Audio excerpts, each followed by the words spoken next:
प्रभु रामा मंगल नाम तुझे प्रभु रामा भव भयहारक शुभ अभिरामा भव भयतारक शुभ अभिरामा मंगल नाम तुझे प्रभु रामा मंगल नाम तुझे प्रभु रामा।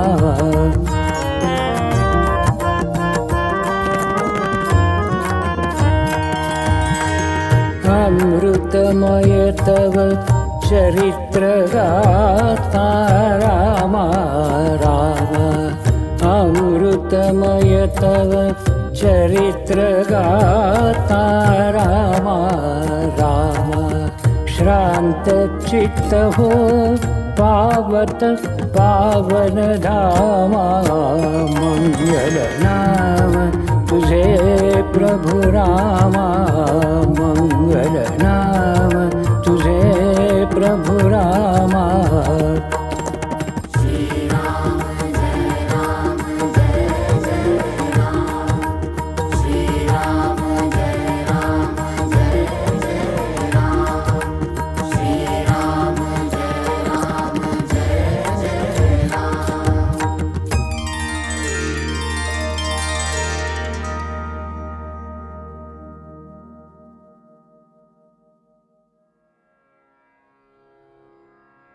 राम राम, जय श्रीराम।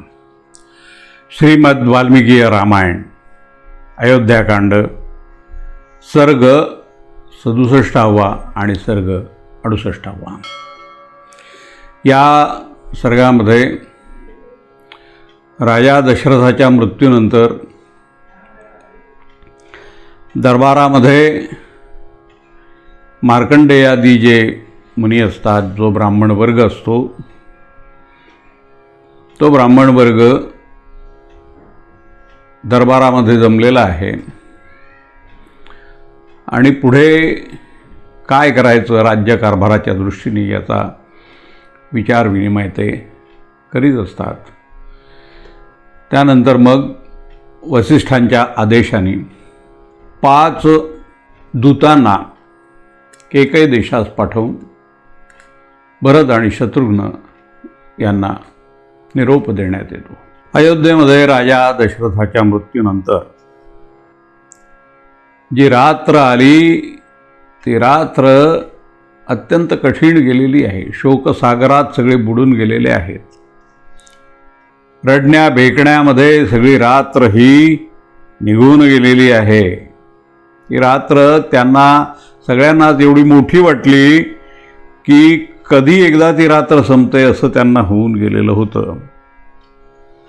त्या नगरीमध्ये आनंदाचं नाव देखील कुठे उरलेलं नव्हतं। सगळ्या लोकांचे कंठ हे रुद्ध झालेले होते आणि डोळे त्यांचे अश्रूंनी भरून गेलेले होते। दुःखामुळे ती रात्र म्हणजे काळ रात्रच त्यांना वाटत होती, प्रदीर्घ वाटत होती। अखेर एकदाची ती रात्र संपली, सूर्योदय झाला आणि मग त्या दरबारामध्ये जो ब्राह्मण वर्ग ज्या पद्धतीचं काम करत होता, मंत्री म्हणून काम करत होता, राज्याची व्यवस्था पाहत होता, तो सगळा ब्राह्मण वर्ग मग दरबारामध्ये उपस्थित झालेला आहे, एकत्र आलेला आहे आणि पुढे काय करायचं या संबंधीचा विचार विनिमय सुरू झालेला आहे। तिथे जमलेल्या त्या ब्राह्मणांमध्ये मार्कंडेय मुनी होते, मौद्गल्य होते, वामदेव होते, काश्यप होते, कात्यायन होते, गौतम होते आणि सर्वात महत्त्वाचं म्हणजे जाबाली होते। वसिष्ठ तर राजपुरोहितच होते आणि ते तिथे असणारच होते, ते होतेच। आणि मग तिथे त्यांची आपसामध्ये जी चर्चा झाली, वेगवेगळी मतं मांडली, त्यामध्ये मग एकत्रितपणे मार्कंडेय मुनी मग वसिष्ठांना सांगू लागले की हे मुनिवर्य, आपले महाराज तर पुत्रशोगाने आर्त होऊन स्वर्गवासी झालेले आहेत आणि त्यामुळे ही जी गेलेली रात्र आहे ती रात्र अत्यंत दुःखामध्ये गेलेली आहे.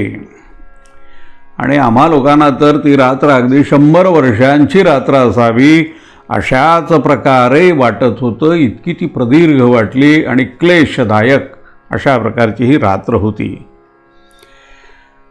आता पहा, महाराज स्वर्गवासी झाले आहेत आणि श्रीरामचंद्र वनामध्ये निघून गेलेले आहेत.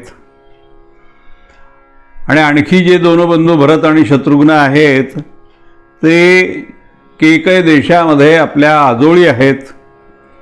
अशी सगळी आत्ता इथली अवस्था आहे. आता खरं म्हणजे इक्ष्वाकू वंशामधला कुठलाही राजपुत्र आत्ता या ठिकाणी असता तरी त्याला राजा बनवता आलं असतं. पण आता त्यापैकी कोणीही इथे नाही आहेत. आणि राजाशिवाय राज्य असणं ही गोष्ट अत्यंत घातक आहे. कारण त्यामध्ये राज्याचा नाश होण्याचीच शक्यता जास्त असते. ज्या राज्याला राजा नसतो तिथे मग निसर्ग देखील कोप पावतो.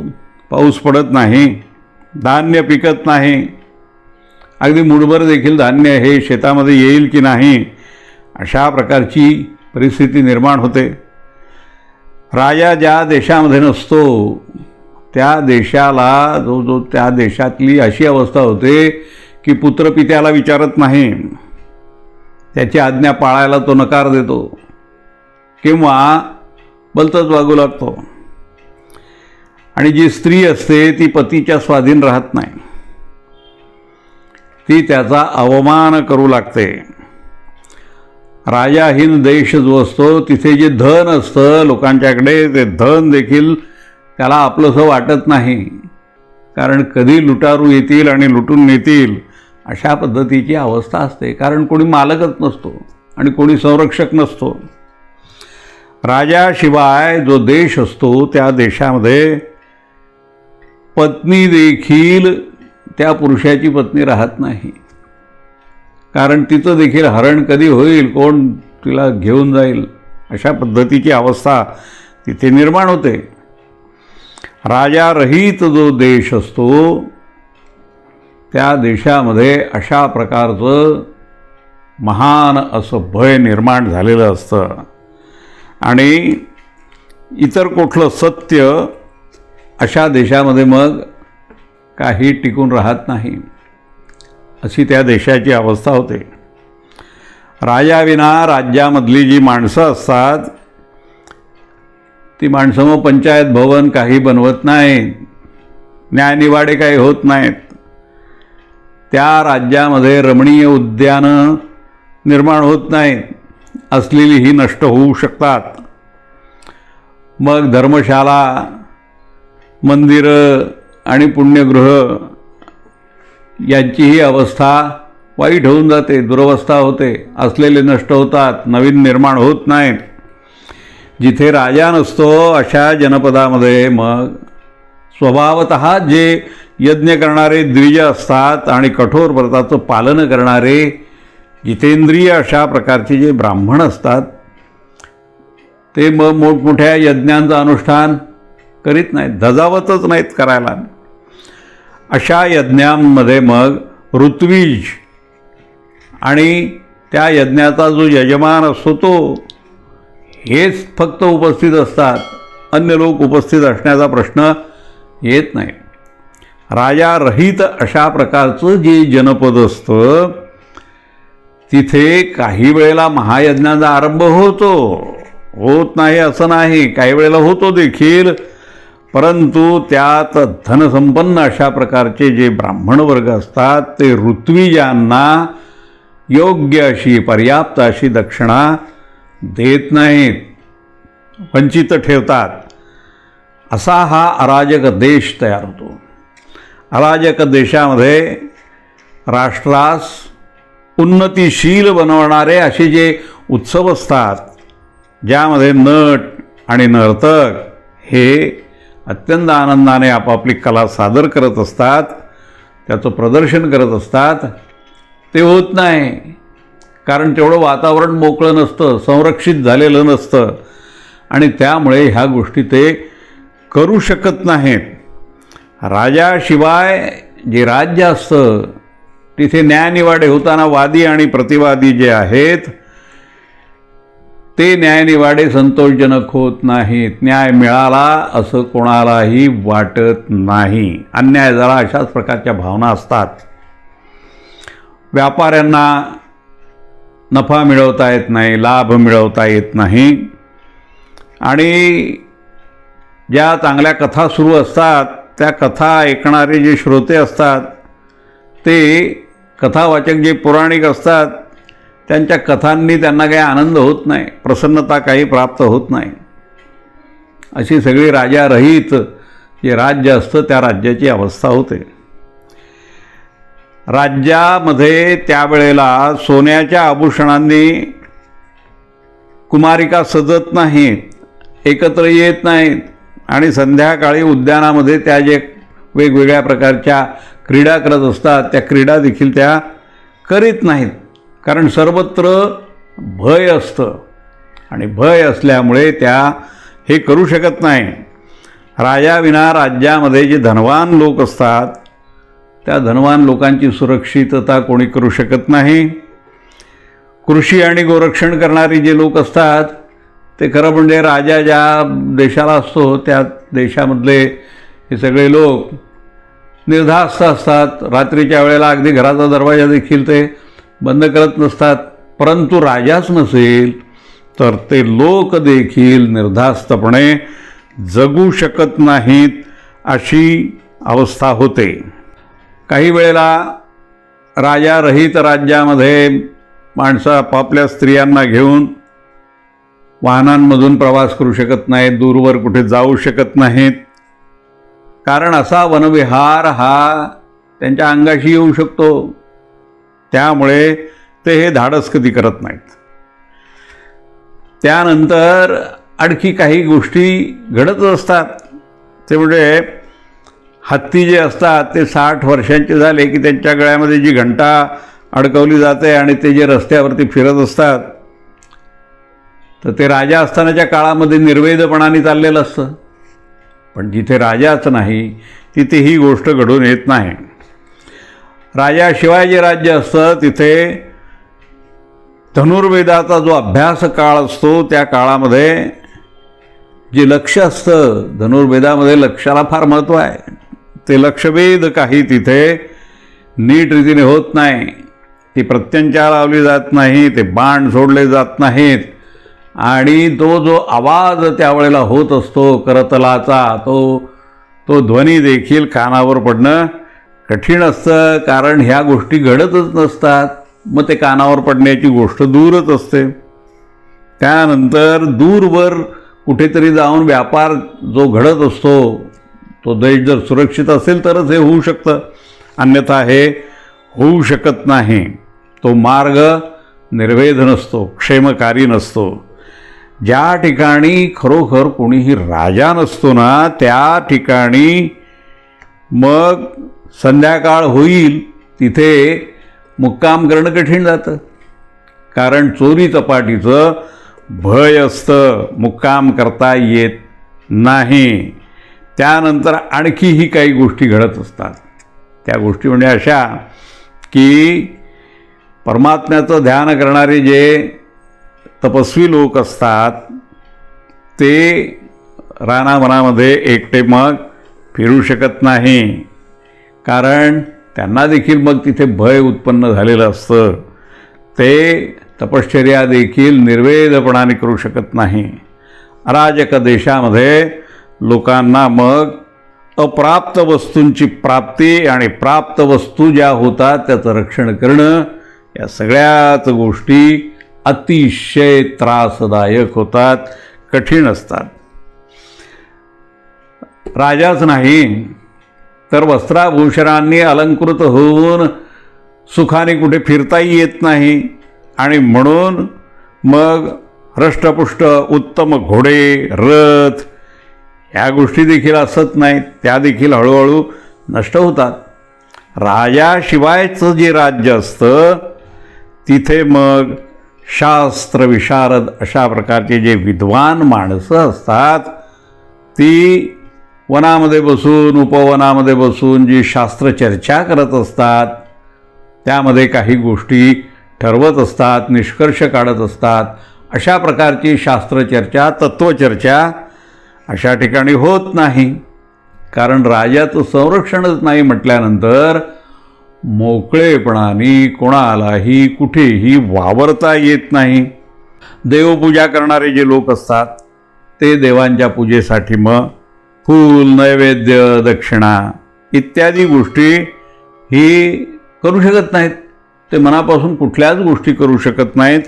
अशी अवस्था प्राप्त होते. मग चंदन आणि अगुरू यांचे लेप लावलेले राजकुमार वसंत ऋतूत फुलणाऱ्या वृक्षाप्रमाणे कधीही कुठेही शोभून दिसतायत असं होत नाही. म्हणजेच कशी अवस्था असते ही, जलाविना नद्या आहेत आणि गवताशिवाय वन आहे, गोपाळांच्या शिवाय गायी आहेत, त्यांना काय शोभा आहे का? मग कारण गोपाळच नाही आहे, त्यांना वळणार कोण? त्यामुळे राजाशिवाय राज्य हे कधीही शोभा पावत नाही. राज्याला राजा हवाच हवा. ज्याप्रमाणे ध्वज हा रथाचं ज्ञान करून देत असतो किंवा धूर ज्या ठिकाणी निघतो तिथे अग्नी आहे असं वाटतच असतं, त्याचप्रमाणे राज्यकारभार पाहणारे, आमच्या अधिकारांना प्रकाशित करणारे जे कोणी असतात ते म्हणजे महाराज असतात, म्हणजे राजे असतात. तर आपल्या देशामध्ये तर आपले जे राजे होते ते आता देवलोकाला निघून गेलेले आहेत. राजा आता न राहिल्याने आता कोणत्याही माणसाला आपली वस्तू ही आपली आहे असं वाटेना असं झालं, आपलं धन हे आपलं आहे असं वाटेना असं झालं, आपली स्त्री ही आपली आहे असं त्यांना आता वाटेल असं मला वाटत नाही. ज्याप्रमाणे एक मासा तो बलवंत असतो, तो दुसऱ्या माशाला खाऊन टाकतो, त्याप्रमाणे ज्या देशामध्ये अराजक निर्माण होतं त्या अराजक देशामध्ये जे लोक असतात, जे बलिष्ठ लोक असतात, ते इतरांना लुटण्याचा प्रयत्न करतच असतात, लुटत असतात, लुबाडत असतात. वेदशास्त्रांची आणि आपापल्या वर्णाश्रमाची जी मर्यादा असते तिचा भंग करणारे जे नास्तिक लोक असतात ते राजदंडानं पीडित होऊन राजा असताना दबून राहतात, परंतु राजा नसताना मग मात्र ते उजागर होऊन उजळ माथ्याने सर्वत्र फिरून आपला दंडक सगळीकडे चालवताना दिसत असतात. त्याप्रमाणे दृष्टी ही असते ती शरीराच्या हिताकडेच प्रवृत्त असते. त्याप्रमाणे जिथे राजा असतो तो राजा हा राज्यामध्ये सत्य आणि धर्म आणि न्याय या सगळ्या गोष्टीचा अधिष्ठाता देव आहे, त्याचं याकडे सगळ्याचं लक्ष असतं. म्हणून राजा हाच खरा सत्य आहे, राजा हाच धर्म आहे, राजाचं कुलवानाचं कुल आहे, राजाच माता आहे, राजाच पिता आहे. मनुष्याचं हित पाहणारा राजाच असतो. राजा स्वतःच्या महान चरित्राच्या द्वारे तो यम, कुबेर, इंद्र आणि महाबली वरुण यांच्यापेक्षा देखील प्रजेच्या दृष्टीने अत्यंत मोठा असतो. या जगामध्ये चांगलं आणि वाईट याची योग्यरीतीने विभागणी करण्याची शक्ती ही राजामध्येच असू शकते. राजाच ते सगळं करू शकतो आणि म्हणून जर राजाच नसेल तर मग ते राज्य अंधकाराने व्यापून जातं. तिथे अशा प्रकारचा अनाचार सगळीकडे निर्माण होतो. म्हणून हे वसिष्ठ ज्याप्रमाणे उचंबळणारा जो समुद्र असतो तो आपल्या तटभूमीपर्यंतच राहतो, पुढे जात नाही, त्याचप्रमाणे आपण सगळे लोक महाराजांच्या जीवनकालातही केवळ आपल्याच बाबींचं उल्लंघन करत नाही. म्हणून विप्रवर यावेळी आपला व्यवहार पाहून राजाच्या अभावामध्ये जंगलात जाऊन बसलेल्या या देशावर दृष्टिपात करून आपणच एखाद्या इक्ष्वाकू वंशी राजकुमाराला, आणि जर राजकुमार नसेलच उपलब्ध होणार तर दुसऱ्या एखाद्या योग्य पुरुषाची निवड करून त्याला राजपदावरती अभिषिक्त करायला पाहिजे, असं मत त्या सगळ्या ब्रह्मवर्गाने त्या ठिकाणी मांडल्यानंतर मग ते वसिष्ठ मुनी हे बोलण्यासाठी मग सिद्ध झाले. त्यांनी या सगळ्यांना असं उत्तर दिलं की राजे दशरथांनी ज्याला राज्य दिलेलं आहे तो भरत यावेळी आपला बंधू जो शत्रुघ्न आहे त्याला घेऊन आपल्या आजोळी तो आहे, मामाकडे गेलेला आहे आणि तिथे तो निवास करतो. त्या दोनही वीरबंधूंना इथे काय घडलं आहे ते ठाऊक नाही. तर त्यांना बोलावण्यासाठी आता आपण त्वरितच वेगानं जाणारे जे दूत आहेत त्यांना घोड्यावरती स्वार होऊन इथून जायला सांगू. ते आपण करायला पाहिजे. याशिवाय आपण आणखी दुसरा कुठला विचार करू शकणार? सध्या ते राजकुमार इथे येऊ शकतात, तर त्यांना आपण इथे घेऊन येऊ. त्यांनी असं म्हटल्यानंतर मग वसिष्ठांच्या या म्हणण्याला दुजोरा देत ते सगळे ब्रह्मवर्ग असं म्हणाले की होय होय, आपण दूतांना अवश्य पाठवावं आणि त्या राजकुमारांना इथे बोलावून घ्यावं. अशा प्रकारची अनुमती त्या साऱ्यांनीच दिल्यानंतर मग वसिष्ठांनी त्या 5 दूतांना आपल्याकडे बोलावलेलं आहे आणि मग ते असं म्हणाले की हा सिद्धार्थ, विजय, जयंत, अशोक आणि नंदन आपण सगळेजण काय करा की मी काय सांगतो तिकडे लक्ष द्या. आपल्या सगळ्यांना आता इथून निघायचं आहे आणि मी जे काही काम सांगितलेलं आहे ते काम आपल्याला करायचं आहे. ते आपण नीट रीतीने ऐका. ते मी सगळं काही तुम्हाला सांगतो आहे. तुम्ही आता काय करायचं तर शीघ्रगामी घोड्यांच्यावरती स्वार व्हायचं आहे आणि अत्यंत वेगाने राजगृह नगराला जायचं आहे, केकय देशाला जायचं आहे. आणि तिथे जाऊन इथे अयोध्येमध्ये काय घडलेलं आहे त्या कुठल्याही गोष्टीचा सुगावा तिथे द्यायचा नाही. शोकाचा भाव प्रकट करायचा नाही. आणि मी आत्ता जे काही सांगणार आहे ती आज्ञा भरताला सांगायची.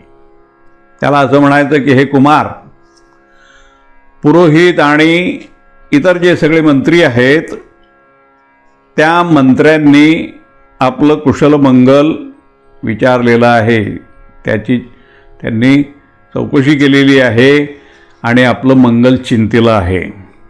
आता आपण इथून निघण्याची वेळ झाली आहे, तेव्हा आपण शीघ्र या ठिकाणाहून निघावं. कारण अयोध्येमध्ये आपल्यासाठी फार महत्त्वाचं काम आता उपस्थित झालेलं आहे. भरताला श्रीरामचंद्रांचा जो वनवास झालेला आहे आणि पित्याचा जो मृत्यू झालेला आहे त्याच्या संबंधीचा वृत्तांत सांगायचा नाही.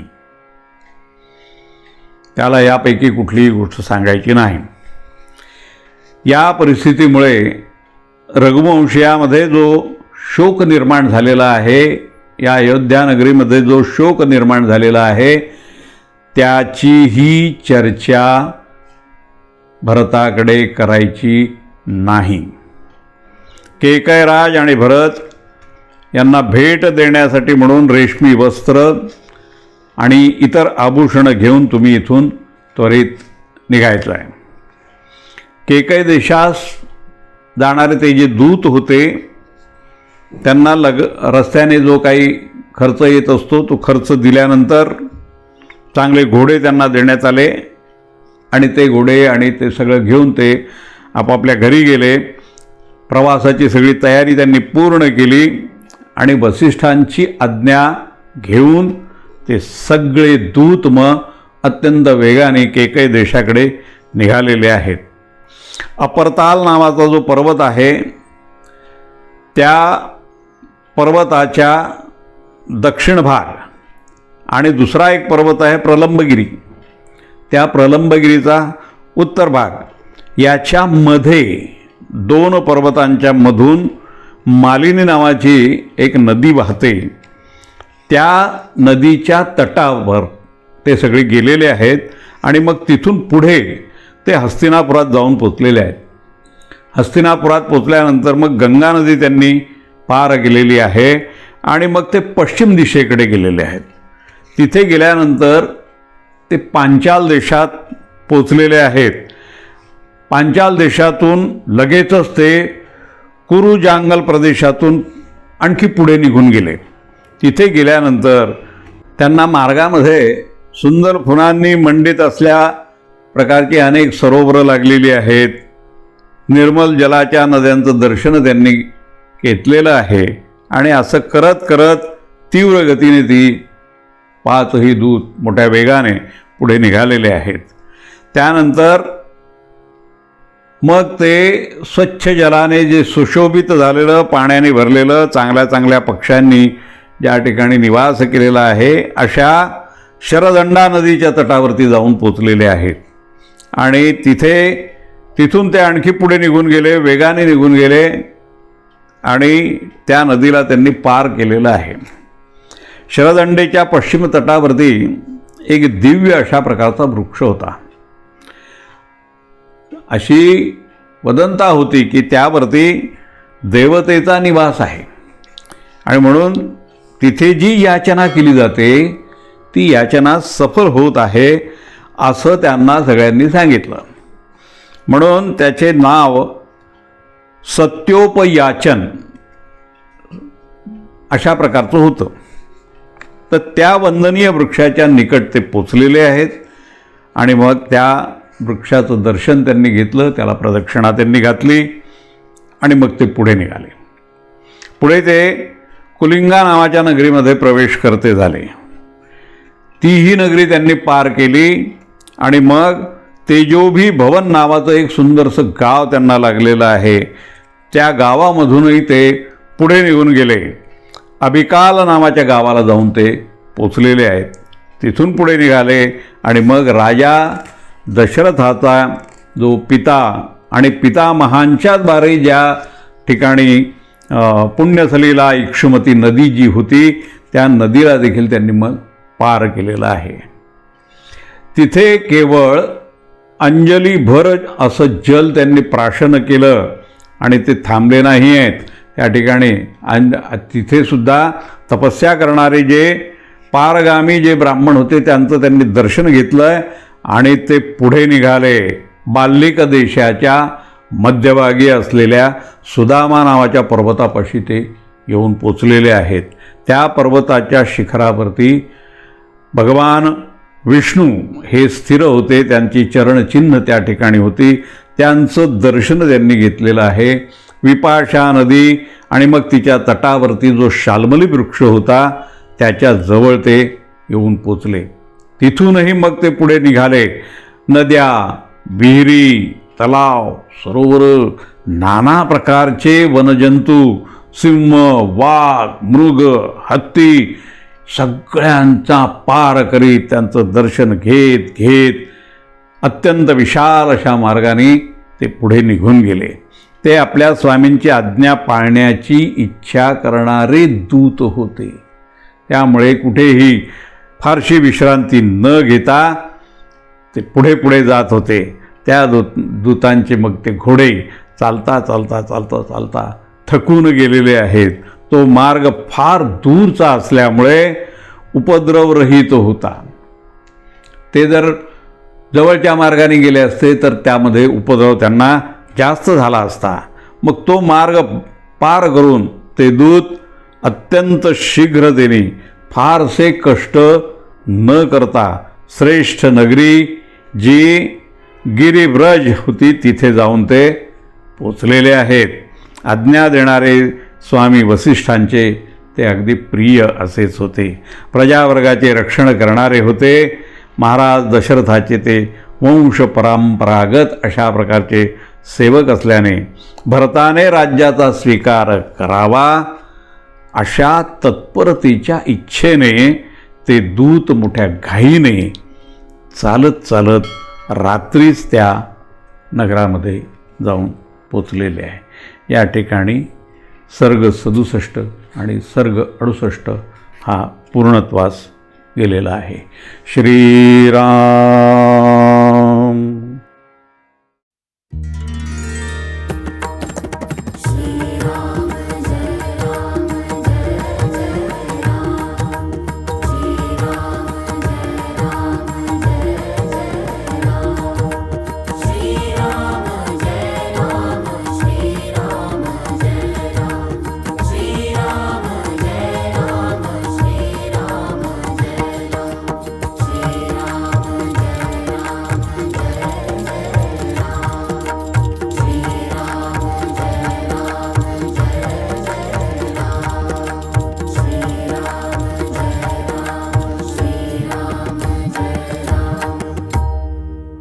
श्रीराम श्री